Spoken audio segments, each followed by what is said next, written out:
Today I want to speak to you about a model called the Ladder of Inference.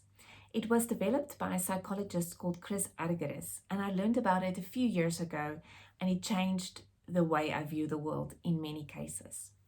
So let me explain the model to you, and then I'll give you an example. The ladder of inference basically means the way that we get to a conclusion as human beings. And the ladder represents the steps we take until we get to the conclusion, we make a judgment, and we take action. So how it works is you walk into a situation or you hear something, and within a very short period of time, you have looked at the data as a human being and you've made a judgment and an opinion. Not really a big problem, except for two things. The first thing is that this process happens within milliseconds. You see something, you hear something, and you make an opinion or you make a judgment. The second problem is called the reflexive loop, and this is the biggest issue with the ladder of inference. Our brains only select data that reconfirms our beliefs. It's in an effort to protect us so that we feel that everything is still okay with the world. So you hear something and you see something, and we only select that pieces of information that reconfirms our beliefs. And we disregard anything that doesn't confirm our beliefs, that is contrary to what we believe. And this is a big problem. Why? Because we never actually naturally challenge our beliefs. We only reconfirm them all the time.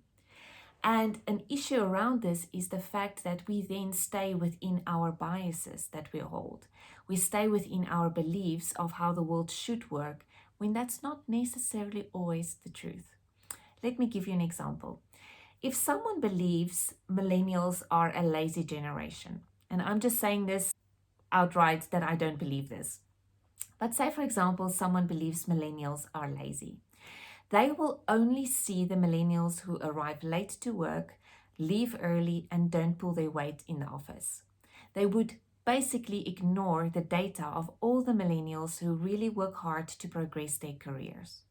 And this is the problem with it, because it is factually incorrect that all millennials are lazy. Every generation has their lazy lizards who don't love working, and every single generation have people who work really hard to progress their careers and look after their families. So the fact is that the ladder of inference, and specifically the reflexive loop, can keep us in a bias, and it can reconfirm beliefs that is really not necessarily always the truth.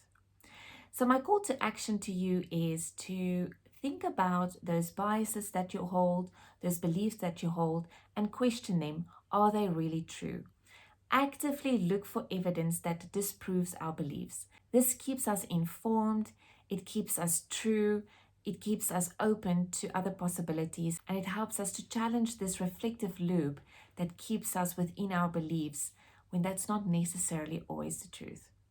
The ladder of inference applies to our personal beliefs, our personal lives, what we believe about our partners, our children, our parents. It also impacts us at work, what we believe about senior management, our team members, organizations in general. So my call to action today is challenge those beliefs that you hold, because it could be that you are very deep in the reflexive loop like many of us, and there are data and information out there that can disprove the beliefs that you hold. Have the best week. Bye for now.